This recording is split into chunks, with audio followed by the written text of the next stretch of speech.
గురుబ్రహ్మ ప్రేక్షకులకు నమస్కారం అండి. ఈ వీడియోలో ధనస్సు రాశిలో జన్మించిన స్త్రీ పురుషులకు వారి జీవితంలో సమస్యలు ఎదురైతే ఎలాంటి పరిహారాలను పాటించాలి అని క్లియర్గా వివరిస్తాను. శ్రీ దుర్గాదేవి జ్యోతిష్యాలయం. మీరు ఇప్పుడు వరకు ఎక్కడెక్కడో జ్యోతిష్యం చెప్పించుకుని నిరాశ చెంది ఉన్నారా? అయితే ఒక్కసారి ఈ గురువు గారికి ఫోన్ కాల్ చేసి చూడండి. ప్రేమ, పెళ్లి, ఉద్యోగం, రాజకీయం, విదేశీ ప్రయాణం, ధనం నిలకడగా లేకపోవటం, భార్యాభర్తల మధ్య గొడవలు, ఆస్తి తగాదాలు, అప్పుల బాధలు, స్త్రీ పురుషుల ఎలాంటి గుప్త సమస్యలకైనా ఎటువంటి సమస్యలకైనా ఒక్క రోజులోనే పరిష్కారం చూపుతారు. వీరు ఫోన్ నంబర్ 9542637206. ఇంట్రెస్ట్ ఉన్న వాళ్ళు ఎవరైనా ఏ టైంలోనైనా వీరికి కాల్ చేయవచ్చు. ఈ ధనస్సు రాశి అనేది రాశి చక్రంలో 9వ రాశి అండి. అధిపతి గురువు.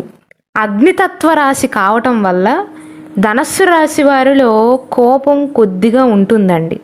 అయితే వీరిలో ఉండేటువంటి మంచి లక్షణం ఏంటంటే సరైన సమయంలో సరైన నిర్ణయాన్ని తీసుకోగలుగుతారు. నిర్ణయాలను బాగా తీసుకుంటారండి.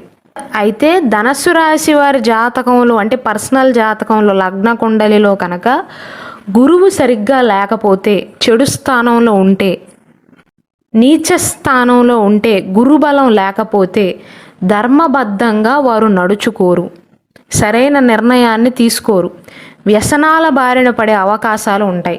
కాబట్టి ధనస్సు రాశిలో జన్మించిన వారి యొక్క జాతకంలో గురువు అనుకూలంగా లేని వారు తప్పనిసరిగా కొన్ని పరిహారాలను పాటించాలి. గురువు అనుకూలంగా ఉన్నవారు చక్కటి మార్గంలో వెళ్తారండి. వారు బాగుపడిందే కాకుండా ఇతరులకి కూడా స్ఫూర్తిదాయకంగా ఉంటారు. ఆధ్యాత్మిక మార్గం పైన దృష్టి పెడతారు. వీరిలో ఉండేటువంటి మంచి లక్షణం ఏంటంటే మనిషి ముందు ఒకలాగా, మనిషి వెనక ఒకలాగా, అంటే వారు లేనప్పుడు ఇంకొకలాగా మాట్లాడరు. నాకు నచ్చినట్లే జీవించాలి అనుకుంటారండి. ఆ యొక్క స్వభావం వల్లే పొగరుబోతు వారిలాగా కనిపిస్తారు. వృత్తిపరంగా మాత్రం ఆధిపత్య ధోరణిని కలిగి ఉంటారు. అంటే ఎప్పుడూ కూడా వారికి నచ్చిన మార్గంలోనే ప్రయాణిస్తూ ఉంటారు. దీని వలన ఇతరులు వీరిని చూసి అసూయ పడతారు. మీరు ధనస్సు రాశిలో జన్మించిన వారిని కనుక గమనించినట్లయితే, వారి మాట తీరు గమనించినట్లయితే చిన్న వయసు వారైనా సరే పెద్దవారిలాగా మాట్లాడతారు. ఎంతో అనుభవం ఉన్నవారిలాగా మాట్లాడతారు. వీరి జీవిత భాగస్వామి వీరికంటే కూడా మంచి కమ్యూనికేషన్ స్కిల్స్ని కలిగి ఉంటారు. మంచి మాటకారులై ఉంటారు. ధనస్సు రాశి వారి యొక్క బలాలు చెప్పుకున్నట్లయితే జ్ఞానం వీరి బలం అని చెప్పవచ్చండి. ఎందుకంటే గురువు జ్ఞానాన్ని సూచిస్తాడు. అటువంటి గురువు ఈ ధనస్సు రాశికి అధిపతి. నియమబద్ధ జీవితాన్ని గడుపుతారు. ధైర్యంగా ఉంటారు. వీరిలో ఉండేటువంటి బలహీనతలు చెప్పుకున్నట్లయితే కొద్దిగా చికాకు ఎక్కువండి వీరికి. అంత ఓపిక పట్టరు. అలాగే పని విషయంలో లేడికి లేచిందే పరుగు అన్నట్లుగా ప్రవర్తిస్తారు. వీరికి అదృష్ట రంగు పసుపు. ధనస్సు రాశిలో జన్మించిన వారు ఎక్కువగా పసుపు రంగు దుస్తులను, పసుపు రంగులో ఉండే వస్తువులను వాడాలి. అదృష్ట రత్నం కనకపుష్యరాగం అండి. దీనిని ఇంగ్లీష్లో ఎల్లో షఫైర్ అని కూడా పిలుస్తారు. అదృష్ట వారము గురువారం. అదృష్ట సంఖ్య 3. ధనస్సు రాశి వారు గురువారం కానీ శుక్రవారం నాడు కానీ ఆవులకు ఆహారాన్ని కనుక అందించినట్లయితే గురుబలం అనేది పెరుగుతుందండి. వారి జీవితంలో అనుకూలమైనటువంటి మార్పులు అనేవి ఉంటాయి. ఆవుకు గడ్డిని తినిపించటం కానీ, ఆకుకూరలను తినిపించటం కానీ, పచ్చి కూరగాయలను తినిపించటం కానీ ఇలాంటివి చేస్తే మంచి జరుగుతుందండి. అలాగే ధనస్సు రాశిలో జన్మించిన వారు ముఖ్యంగా విద్యార్థులకు ఇది బాగా ఉపయోగపడుతుంది. అలాగే కెరీర్లో మంచి స్థానానికి చేరుకోవాలి అనుకుంటున్న వారికి కూడా బంగారు ఉంగరంలో కానీ, లేదా బంగారం పెట్టలేనట్లయితే వెండి ఉంగరంలో చూపుడు వేలుకి పసుపు నీలామణిని ధరించాలి. దీనిని కనక పుష్యరాగం అని కూడా పిలుస్తారండి. ఇంగ్లీష్లో ఎల్లో షఫైర్ అని కూడా పిలుస్తారు. పసుపు రంగులో ఉంటుందండి. నవగ్రహాలలో గురువు అనగా బృహస్పతికి సంబంధించినటువంటి జాతకరత్నం. ఇది కొంచెం ఎక్స్పెన్సివ్ అండి. కొంచెం రేట్ ఎక్కువగా ఉంటుంది. మీ వయస్సుకి బరువుకి తగ్గ క్యారెట్లను ధరించాలి. ఒకవేళ ఈ పసుపు నీలామణిని కొనలేని వారు సిట్రైన్ అని కూడా ఇంకొక జాతకరత్నం ఉంటుందండి. అది కొంచెం ట్రాన్స్పరెంట్గా ఉంటుంది, దానిని కూడా ధరించవచ్చు. ఈ కనకపుష్యరాగాన్ని ఏ వేలికి, ఏ చేతికి, ఏ మంత్రాన్ని పఠిస్తూ ధరించాలి, ఉపయోగాలు ఏంటి అని నేను ఆల్రెడీ స్పెషల్ వీడియో చేశానండి. వివరాలు కావాలి అనుకుంటే దానిని వీక్షించండి. అయితే మీరు ధరించబోయే ముందు ఖచ్చితంగా ఆ జెమ్స్టోన్ ఎనర్జైజేషన్ చేసి ఉండాలి. అంటే దానికి సంబంధించినటువంటి పూజాది కార్యక్రమాలు నిర్వహించిన తర్వాత గురువారం నాడు సూర్యోదయ సమయంలో ఉదయాన్నే తలస్నానం ఆచరించి 108 సార్లు గురువుకి సంబంధించినటువంటి బీజమంత్రాన్ని పఠించిన తర్వాత కుడి చేతి చూపుడు వేలుకు ధరించాలి.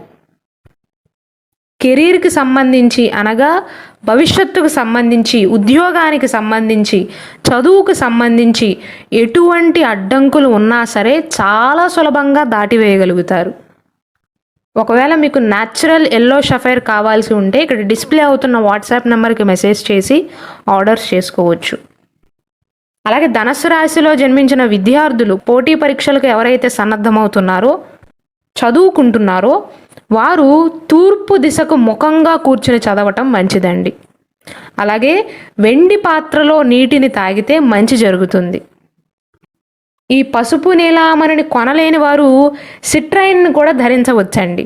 దాని వలన మీలో సృజనాత్మకత పెరుగుతుంది, ఆత్మవిశ్వాసం పెరుగుతుంది, తెలివితేటలు పెరుగుతాయి, నాయకత్వ నైపుణ్యాలు అనేవి పెరుగుతాయండి. చదువుకు సంబంధించి కానీ, వృత్తి వ్యాపారాలకు సంబంధించి కానీ, వ్యక్తిగతంగా కానీ పదే పదే ఏమైనా అడ్డంకులు ఎదురవుతున్నట్లయితే బుధవారం నాడు వినాయకుడికి గరిక గడ్డి అని ఉంటుందండి, పచ్చగా ఉంటుంది, దానిని సమర్పించండి. అలాగే ధనుస్సు రాశి వారు పడక గదిలో పుస్తకాలను ఉంచవద్దు. పడక గదిలో కనుక అంటే మీ బెడ్రూమ్లో కనుక పుస్తకాలు ఉన్నట్లయితే వాటిని తీసి వేరే చోట పెట్టడం మంచిదండి. ఒకవేళ ధనుస్సు రాశి వారి జాతకంలో కనుక రాశ్యాధిపతి అయినటువంటి బృహస్పతి చెడు స్థానంలో ఉంటే సముద్రం దగ్గర కానీ, నది దగ్గర కానీ అటువంటి ప్రదేశాలలో స్నానాన్ని ఆచరించవద్దు. సాధారణంగా నదీ ప్రాంతంలో ఇటువంటి ప్రాంతాలలో స్నానం ఆచరిస్తే మంచిదండి. కానీ ధనుస్సు రాశిలో జన్మించి బృహస్పతి చెడు స్థానంలో ఉన్న, నీచ స్థానంలో ఉన్న అలాంటివి నివారించటం మంచిదండి. అలాగే బృహస్పతి అననుకూలమైనటువంటి పొజిషన్లో ఉన్నవారు నుదిటి పైన గంధాన్ని పెట్టుకోండి. ఒక చిన్న బొట్టు పెట్టుకుంటే చాలు. బృహస్పతికి సంబంధించిన ప్రతికూల ప్రభావాన్ని తగ్గించడానికి చాలా ప్రభావవంతమైనటువంటి నివారణగా చెప్పవచ్చు. అలాగే మాంసాన్ని తగ్గించటం, మద్యాన్ని మానివేయటం మంచిది. ముఖ్యంగా గురువారాలలో ధనుస్సు రాశిలో జన్మించి గురువు బలహీనంగా ఉన్నవారు పొరపాటున కూడా గురువారం నాడు మద్యాన్ని తాగటం కానీ, మాంసాహారాన్ని తినటం కానీ చేయవద్దు. ఎందుకంటే మీ జాతకంలో బలహీనమైనటువంటి బృహస్పతి యొక్క హానికరమైనటువంటి ప్రభావాలు అనేవి తగ్గుతాయి. అలానే పెళ్లి కాని వారు కానీ, బృహస్పతి వల్ల ఏమైనా అడ్డంకులు ఎదురవుతున్నట్లయితే 8 రోజుల పాటు మతపరమైనటువంటి ప్రదేశాలకు లేదా టెంపుల్స్కి కానీ పసుపుని దానంగా ఇవ్వండి. బృహస్పతి చెడు స్థానంలో ఉన్నవారికి ఇది మంచి నివారణగా పనిచేస్తుంది. ధనుస్సు రాశిలో 3 నక్షత్రాలు ఉంటాయండి. మూలా నక్షత్రం, పూర్వాషాఢ నక్షత్రం, ఉత్తరాషాఢ నక్షత్రంలోని 1వ పాదం.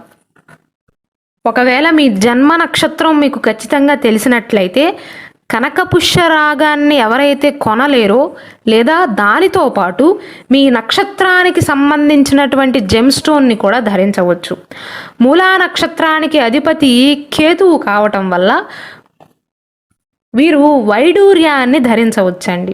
పూర్వాషాఢ నక్షత్ర జాతకులు వజ్రాన్ని కానీ, ఓపల్ అని ఉంటుందండి, తెల్లగా ఉంటుంది, దానిని కూడా ధరించవచ్చు. ఉత్తరాషాఢ నక్షత్ర జాతకులు కెంపుని ధరించవచ్చండి.